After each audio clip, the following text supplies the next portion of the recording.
What's up, guys? It is Parker here. So today we are heading down to meet up with my buddy Patrick. He's hooking me up with a new battery, so we can be running a secondary battery in this. And he's also going to let me check out his crazy system. He's got 412s, and it's just pretty wild. So yeah, stay tuned for that. She was a one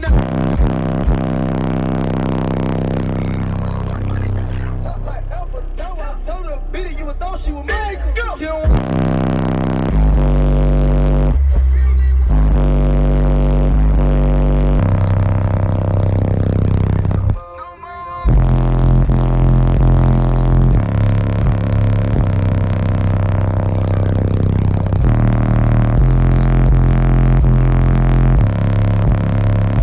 that brandy.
Yeah, guys, so that car is absolutely crazy. He's going to be switching out the alternator Wednesday on it. So after he gets that done and gets everything all tuned and where he wants it to be, we're going to try to do another video on it.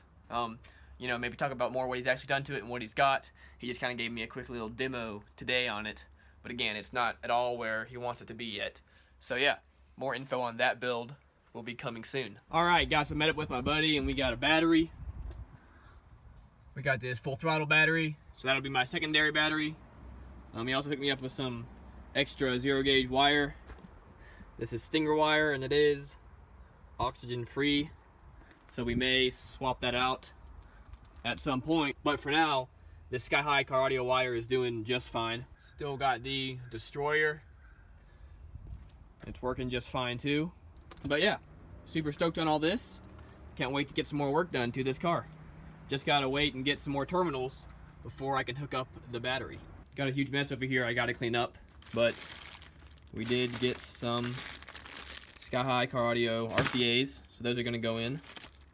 Also got some 0 to 4 gauge reducers for when I'm testing out other amps. Alright guys, so we're gonna go ahead and switch out my RCAs. I just want to look at these ones from Sky High. First off, they are oxygen free copper. And then over here on these ends, it's really, really nice. This is really thick, solid metal. And then these ends are actually, I mean, they're solid. They're not, normally you have a little plastic piece and then there'll be just a little thin metal piece over it on cheaper ones. But it's solid all the way through. And it's got that little break in it so it'll fit in really tight and make a really good connection. We'll just test it out over here.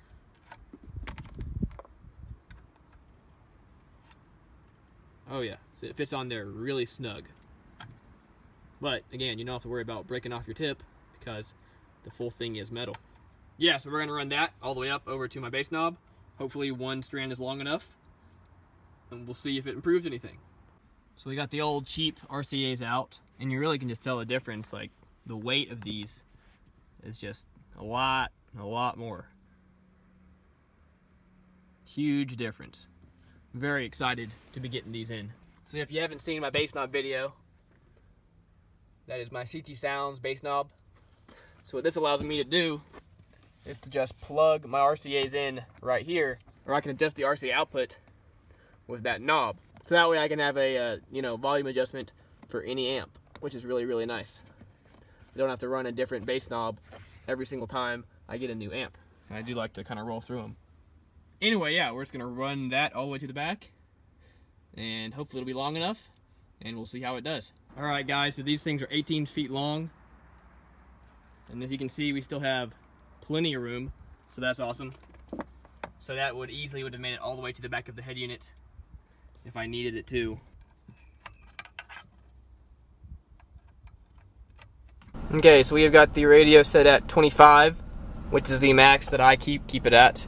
The RP2000 has been dynoed to put out right about 2,000 watts at 1 ohm at 13.8 volts.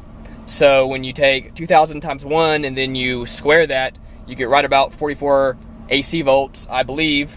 So anyway, we have our multimeter hooked up. So we're going to play a 50 hertz test tone, and hopefully that'll give me right around that 40 to 42 AC volts. So I do want to be a little bit below the 44 just to be safe.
Okay, so this gain is super touchy, so it took me a sec to get it right where I wanted it, but I got it right around that 42 AC volts, and this was dipping down to about 13.2 volts, so that will put me a little bit below 2,000 watts, so that should be safe without clipping. Again, this does do over its rated power of 2,000 watts at 14.4 volts. Now, I would love to get one of the SMD clipping meters. At the moment, it's still a little bit out of my price range, but we might do that soon. But for now, using the multimeter method, you know, it will at least get you somewhat close. And I had it planned there for a good little while, and I don't even smell anything whatsoever, which, you know, I mean, I shouldn't, but yeah.